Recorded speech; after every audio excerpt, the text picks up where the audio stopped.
right? All right. I need y'all to be really, really loud today because they won't hear us. They haven't been listening to us. I think they're deaf. So we're here today because the task force has been drawing maps that take the Tenderloin and chop it out of District 6 and move it into District 5 and makes all kinds of other changes that basically work to break apart our most vulnerable populations in the city and put our most at-risk communities further at risk. It's political gerrymandering. Are we going to let them do that? No! I said, are we going to let them do that? No! That's right, that's right. So we're here today to tell them that we will not accept that. We will not let them chop our neighborhoods up. We will not let them gerrymander at the expense of our communities. That's right. The Tenderloin, Central Selma, the Tenderloin, Selma, and Treasure Island must all stay together and must stay in D6. And the changes that fall from that go all the way out to the other districts as well. And this is the fight that we're here for today. We want to make sure they listen to our voices. Again, they have been ignoring us, but today we're going to make them hear us. So the first person I'm going to bring up to speak, we got a resident from the Thomas Paine Tenants Union in Fillmore. Who's here from Thomas Paine? My name is Nobody, because that's what they look at us as being nobody. Okay? I've been here many, many years. I've lived in many parts of the city. And it's a shame that you don't hardly see no black people anymore. They've destroyed the Mission Street. Okay? They destroyed 3rd Street. They destroyed Fillmore. They destroyed Divisadero. They destroyed the ambiance that was on Haight Street. It makes me want to cry to see so many homeless people on the streets getting no help, okay? And we got all these rich people here. It don't make sense that they got toilets they can't even use. They living with rats and roaches, and everybody seems to be content with it because you shaking hands with Scott Larkin, building all these towers and infernals and the colossus of roads, okay? But you're doing nothing for the common man. It don't make sense. Y'all need to come, stop all this pity-patty you're doing, living for the rich, because one day you're going to build all these barns for your rich, and your self-same soul going to be required that night. Who going to get your riches then? Organizing on my birthday. First, I want to say that the Tenderloin, Selma, and let's say it, Treasure Island is ground zero. It is ground zero. We have been pumping equity and saying equity, the city needs equity and repair for the past damage. When you use an equity model, you start off who's most vulnerable. D6, the core of D6 is Tenderloin, Selma, Treasure Island. So you say, Jeffrey, why are you here? You from the Bayview, now you live in Lakeview. But moving Treasure Island, Selma, and Tenderloin affects all our neighborhoods. It reduces black representation from 4 supervisors having to account for us to now 3.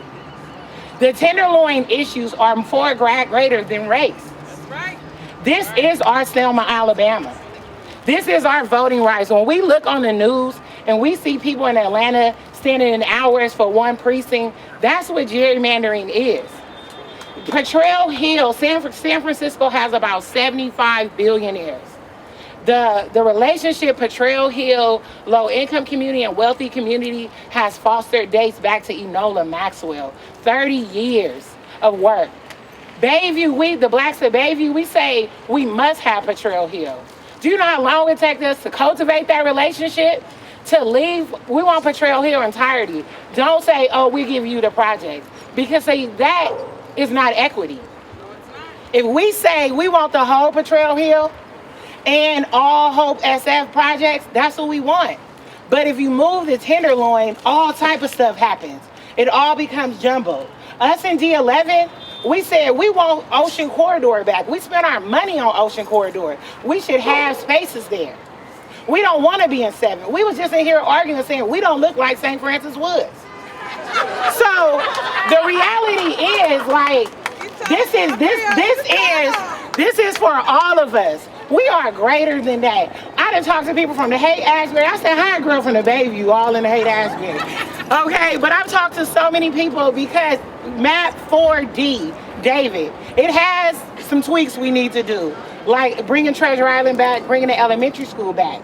But it is most reflective of the unity map. It is most reflective of all our public comments. And we gotta say, hell no. Hell no. So I want you all just to be loud, proud. I'm glad to see everybody in red. That was my idea, red. So thank you all for letting me speak.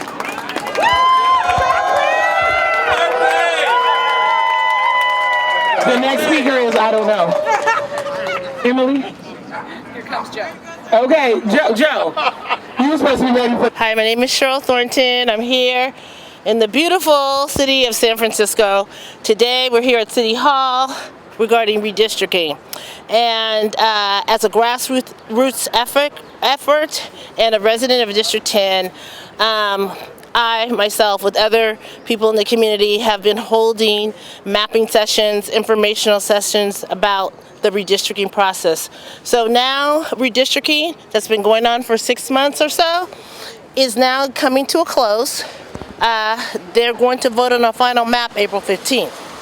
So today we are here because the Redistricting Task Force released this last week 4 maps, 4A, 4B, 4C, and 4D.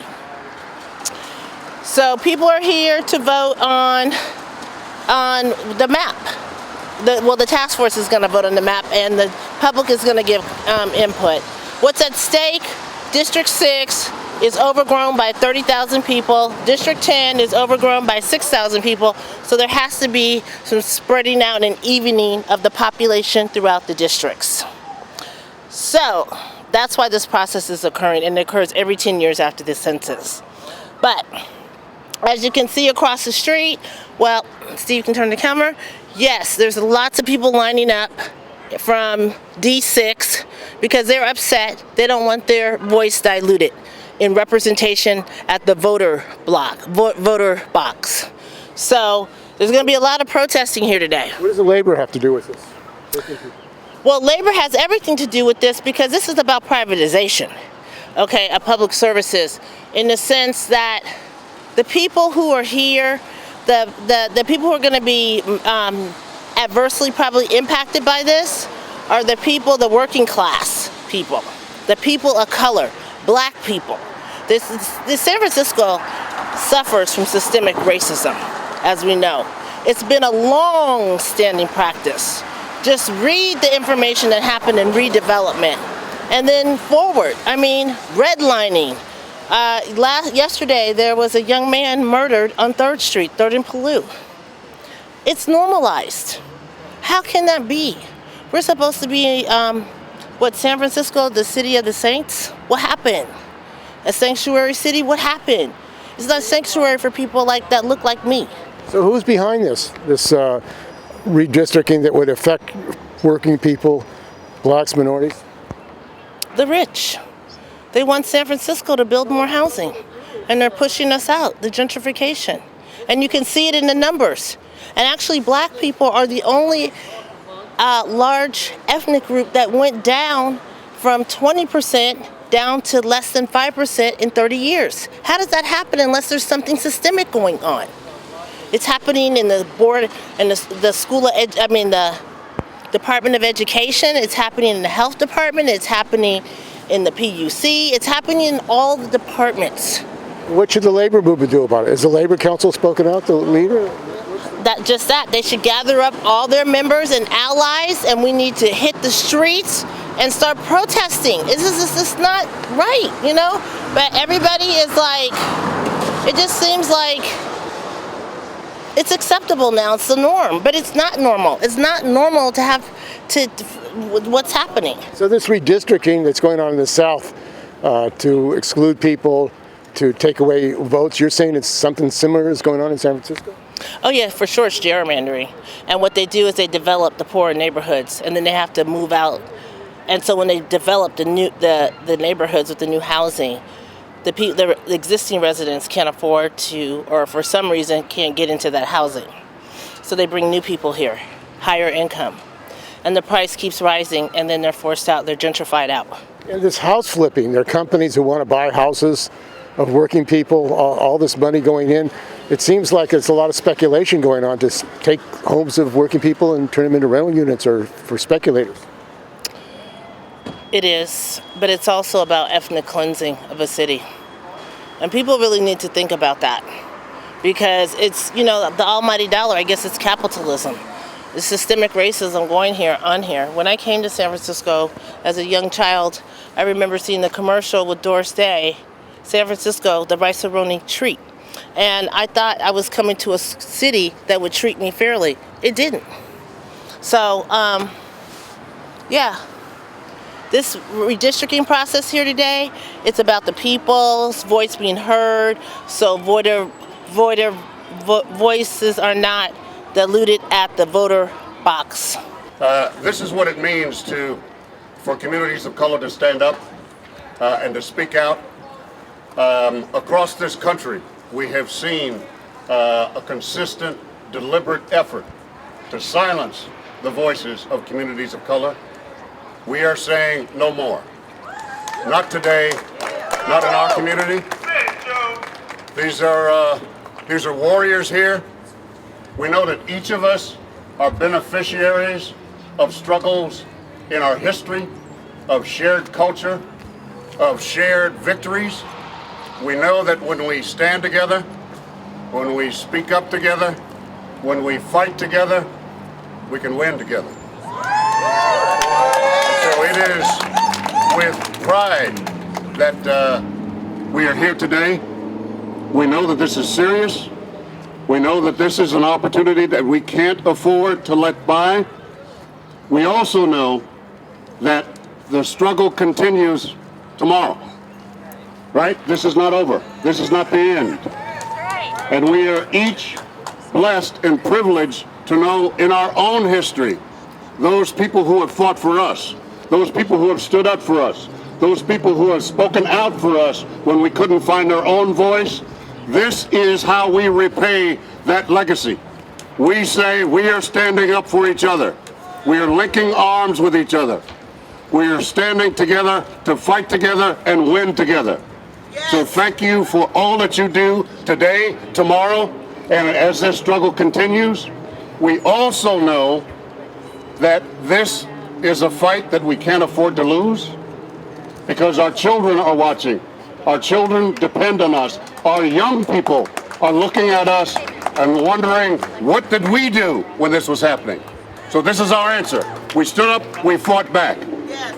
G. Crawford, another community activist, a voice for leadership. It's really an honor to be here this morning. My organization, one of our board members live in Mission Bay, one of our board members live in Selma, one of our board members live in TL, and two of our board members live in Fillmore. And the one thing that we're all united around is keeping Selma, Tenderloin, and Treasure Island together. Yes. It doesn't make any sense to bring TL into D5. Why would you break up a black community that has infrastructure, that's changing lives and saving lives, in order to combine it with another black community?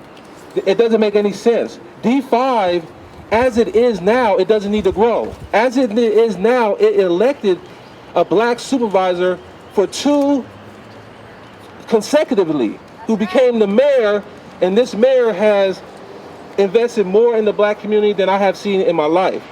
Now we've elected a democratic socialist that's trying to make bold moves. So our district, as it stands, we don't need to bring in TL. We don't need to divide one black community and divide communities across the city so we could so-called elect a black supervisor in D5. We are very capable of doing it. We have consistently electing dynamic supervisors, and so it's a bad idea. Thank you all very much for this opportunity to speak.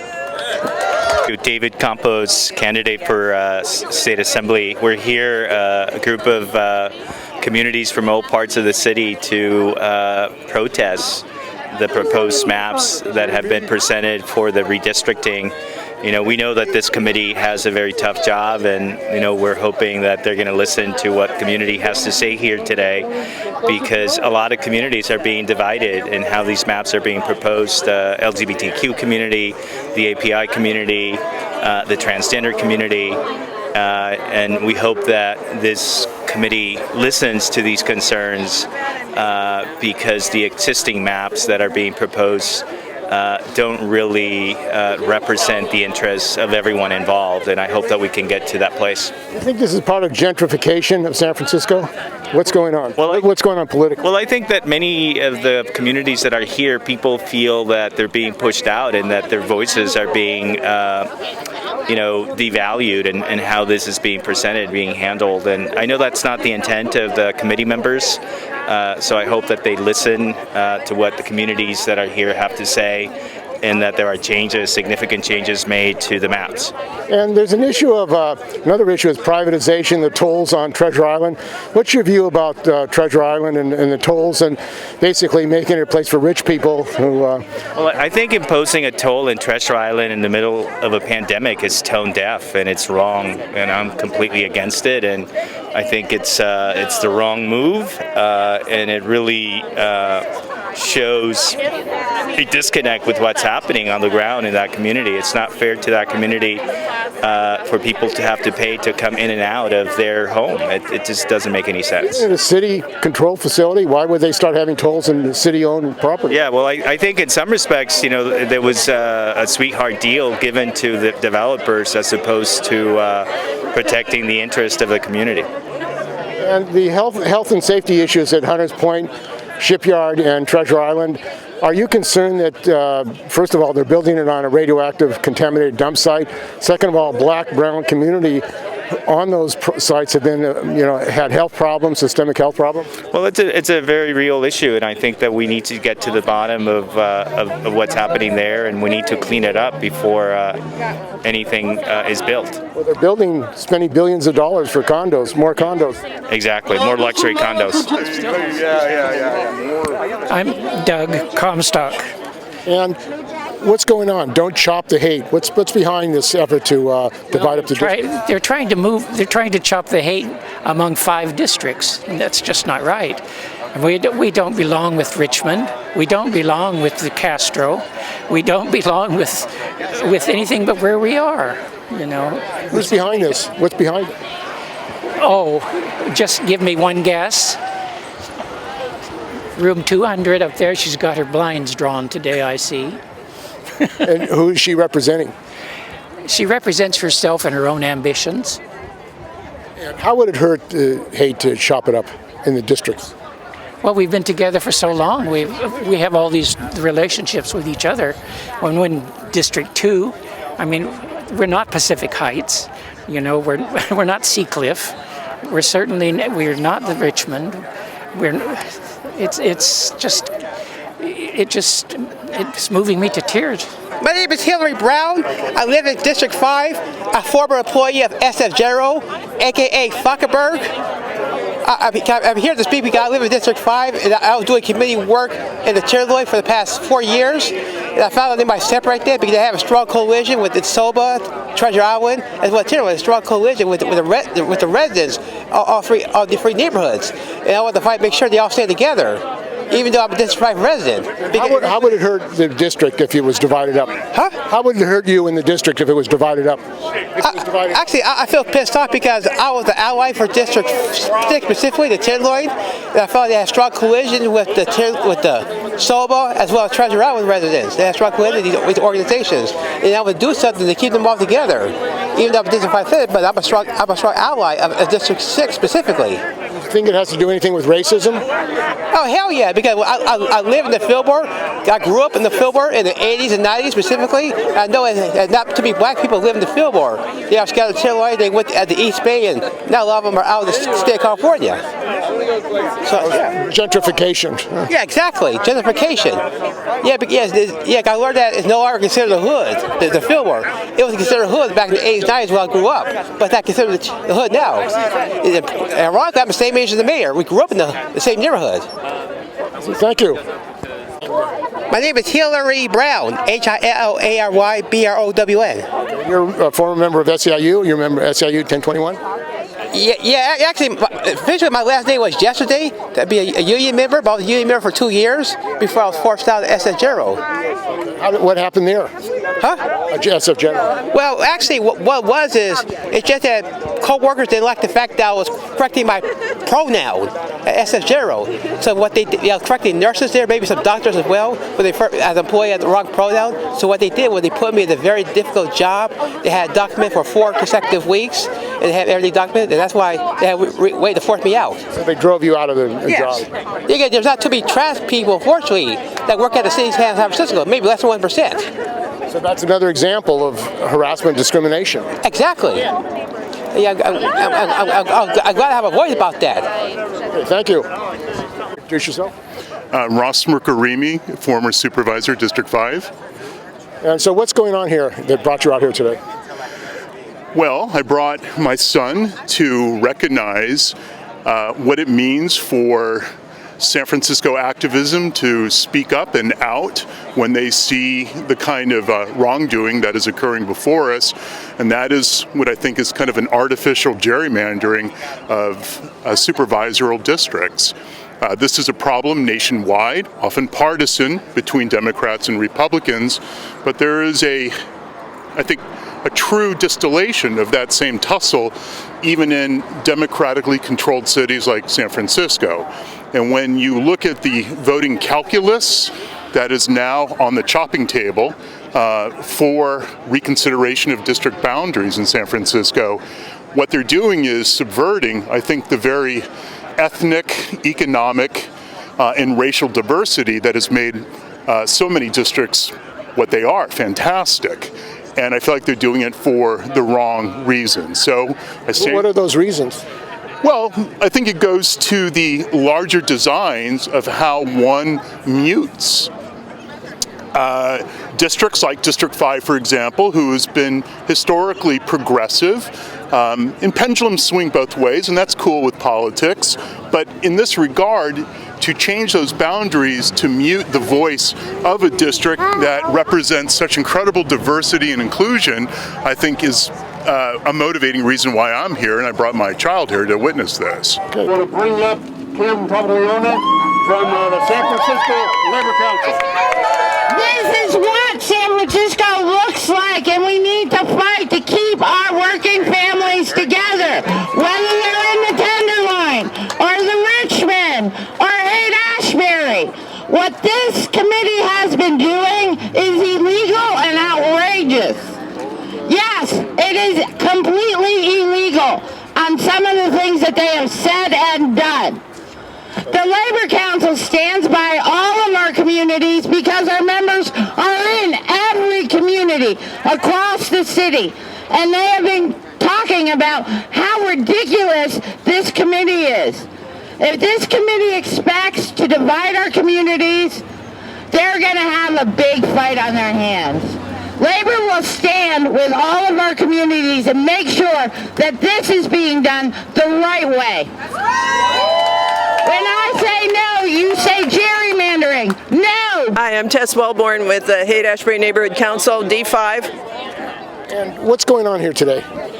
We're in the process of redistricting San Francisco's supervisor districts. Only it seems like they're completely ignoring what people are saying. It's like they have some other agenda, but that's not what the rules say. So we're here to say how it should be, that so many people have spoken, for example, about the Tenderloin and Selma have to stay together. There are other issues with the map too. Map 4D is the best of the ones that they have so far, but it's still problematic. Who do you think is behind this, and what's their goal? Well, I'm not sure who's behind it. There's a lot of rumors about the mayor, but I don't know for sure. I do think that the target is progressive supervisors. They break up, one of the maps breaks up the D5 into 4 different districts. Really hard to understand that. When you look at the last 3 redistrictings, they made minor changes around the edges. But this one, it's wholesale chop and burn. one of the task force members said that it's all about the numbers, and that's wrong to me. To me, it's all about the people. Matt Haney, District 6 Supervisor. The proposal to take the Tenderloin out of District 6 is really shocking and shameful. It's disconnecting two communities that have shared communities of interest, that have LGBT communities, tenants, and SROs that have been organizing together, will undermine their power and voice. And so I'm been very clear that we need to keep Tenderloin and Selma together with Treasure Island and not take the Tenderloin out of District 6. And what's behind it? I don't know. I think that the commission should listen to the people who have been clear where they stand in both District 6 and District 5, that we don't want those maps, that there's a way to do this, aim and shrink a little bit, which we know has to happen in District 6 without such a drastic change that would undermine the voice of these vulnerable communities. And the other issue, people in Treasure Island have been complaining about the tolls. What's your view on the tolls on Treasure Island? No one who currently lives on Treasure Island will ever pay the toll, nor should they. They put the toll in the EIR 10 years ago. And I think that we should make sure no low or middle income person ever pays a toll.